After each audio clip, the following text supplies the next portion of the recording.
So we all know by now that Elizabeth Warren, who used to be a hero to me, abandoned Bernie Sanders during the primaries, and she could have endorsed him in Massachusetts and put him over the edge there. That may have not changed the entire election, but it would have helped him there. But since Clinton, sorry, I confuse the two sometimes. Since Hillary Rodham Clinton became the presumptive Democratic nominee, Elizabeth Warren nearly tripped and fell over herself running to endorse her. But now, to add insult to injury, I've got even more disappointing Elizabeth Warren news. That's right, so if you thought that was embarrassing for someone with a progressive record like hers to endorse the candidate who fundamentally undermines everything she spent years fighting for, then get this. She's now hitting the campaign trail with Hillary Clinton. That's right, so she frequently spends her time railing against Wall Street and corporate greed, but she's going to hit the campaign trail for Wall Street's candidate, for the person who has taken millions and millions of dollars in money from Wall Street, for the person who has given private speeches to Goldman Sachs and refuses to release those speech transcripts. That's who Elizabeth Warren is now hitting the campaign trail for. The Clinton campaign sent out a message saying Hillary Clinton will return to Ohio on Monday, June 27th, to campaign with U.S. Senator Elizabeth Warren. At a public event in Cincinnati, Clinton and Warren will discuss their shared commitment to building an America that is stronger together and an economy that works for everyone, not just those at the top. Additional details about this event will be released soon. I'm here today because I'm with her. Yes, her.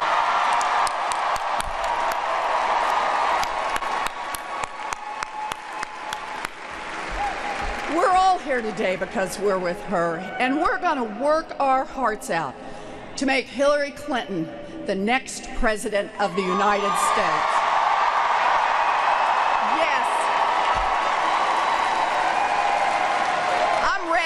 Are you ready for this? Yeah.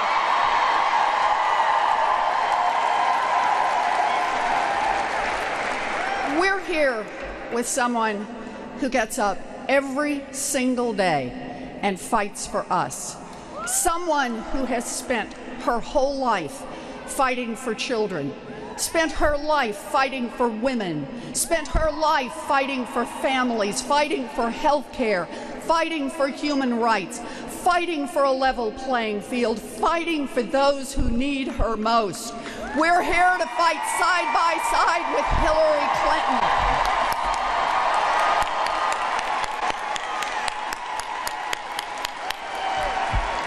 That's just embarrassing. Look, this doesn't erase Elizabeth Warren's record, but it does prove that she's a spineless progressive, that she is willing to abandon everything she's fought for and shit on her own record just to fall in line for the status quo.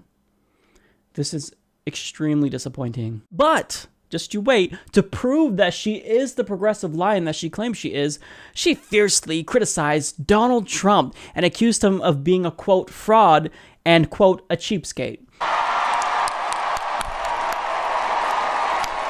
Wow, guys, everyone, let's give kudos and commend Elizabeth Warren for her bravery here. How brave of you and courageous of you to critique Donald Trump, a buffoon, to critique someone who is the low-hanging fruit. Kudos to you, Elizabeth Warren. Wow, I'm so proud of you right now. It must take a lot of courage to criticize Donald Trump.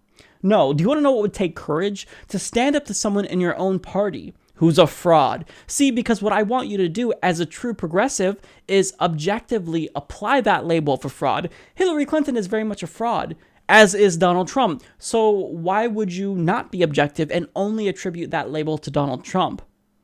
You're campaigning for another fraud, another corporate fraud from Wall Street, from Walmart, from Monsanto, and you're abandoning everything you stood for. It doesn't make any sense to me. It just doesn't, unless she's hoping to get something out of this. I'm thinking a VP position, maybe. There are many rumors swirling around that Elizabeth Warren might actually be Hillary Clinton's VP pick. But Clinton's donors, are tightening the leash on her and are warning her that if she actually does pick Elizabeth Warren, all the money gets cut off. No money for her. So Politico explains that if Clinton picked Warren, her whole base on Wall Street would leave her, said one top Democratic donor who has helped raise millions for Clinton. They would literally just say, we have no qualms with you moving left. We understand all the things you've had to do because of Bernie Sanders. But if you're going there with Warren, we just can't trust you. You've killed it. Now, I hate to be the bearer of bad news and break this to Warren, but Hillary Clinton is probably going to listen to her donors as she usually does. So you're doing all of this, you're campaigning for her, you're endorsing her, you're pooping on your own record, and you might not even get anything out of it. That's embarrassing how you would be willing to jeopardize your own progressive record just for personal gain to maybe become the VP of one of the most corrupt administrations in history. So finally, I'm going to explain to Elizabeth Warren why Hillary Clinton is everything she's fought against for her whole life. In fact, you know what? I'm going to let Elizabeth Warren explain to Elizabeth Warren why Hillary Clinton is everything she's fought against for her own life. Take a look. You tell a story that to me illustrates what has happened to our political system in regard to the middle class, in regard to democracy in the country as a whole, and it involves Hillary Clinton. I had written an op-ed about a piece of pending bankruptcy legislation. The credit card companies have been pushing to try to tighten the bankruptcy laws, sort of like locking the doors to the hospitals and then claiming nobody's sick in America. So they were trying to get the bankruptcy laws constricted, so that fewer families could get in. Why? Because you can make more money if those families don't go into bankruptcy, if you're a credit lender. And so I'd written an op-ed about how this would fall disproportionately hard on women who were raising families and who would be put in the position under this bill of trying to compete with Citibank, MasterCard, Visa, Bank One for getting alimony and child support from their ex-husbands. Mrs. Clinton evidently saw The First Lady. The First Lady. She was then First Lady. This is in the 1990s, late 1990s. Mrs. Clinton saw the piece, and I got a call from the White House. And they said Mrs. Clinton was going to be in town to give a speech in Boston, and would I come and meet with her? I said, sure. And so I put together all my files.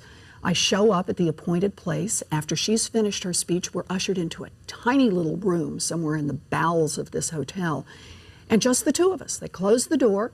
Mrs. Clinton sits down. We have hamburgers and French fries. And you tutor her. And she says, tell me about bankruptcy. And I got to tell you, I never had a smarter student.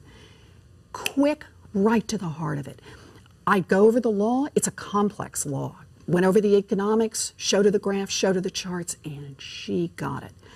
Within 20 minutes, she could play where the rest of it would come. Well, then that will mean this part's happened. That will mean this has happened. I said, yes, that's right. And at the end of the conversation, Mrs. Clinton stood up. She said, let's get our picture taken, which we did. And she said, Professor Warren, we've got to stop that awful bill, referring to this bankruptcy bill that's sponsored by the credit card companies.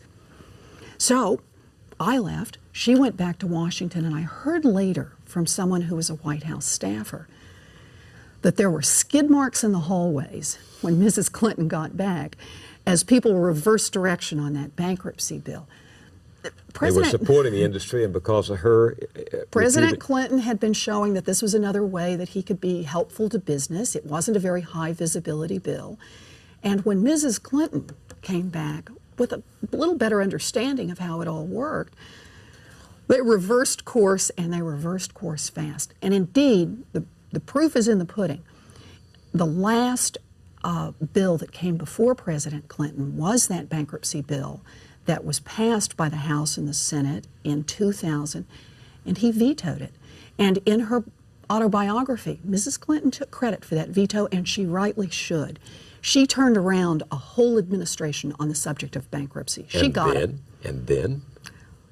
One of the first bills that came up after she was Senator Clinton was the bankruptcy bill.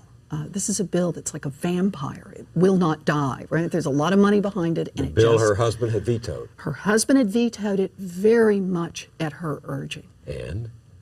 She voted in favor of it. Why?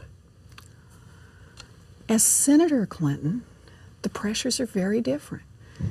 It's a well-financed industry. A lot of people don't realize that the industry that gave the most money to Washington over the past few years was not the oil industry, was not pharmaceuticals. It was consumer credit products. Those are the people, the credit card companies have been giving money, and they have influence. And Mrs. Clinton was one of them, as senator. Yeah. She has taken money from the groups, and more to the point, She worries about them as a constituency. So what does this mean, though, to these people, these millions of people out there whom the politicians cavort in front of as favoring the middle class and then are beholden to the powerful interests that undermine the middle class? What does it say about politics today? You know, this is the scary part about democracy today.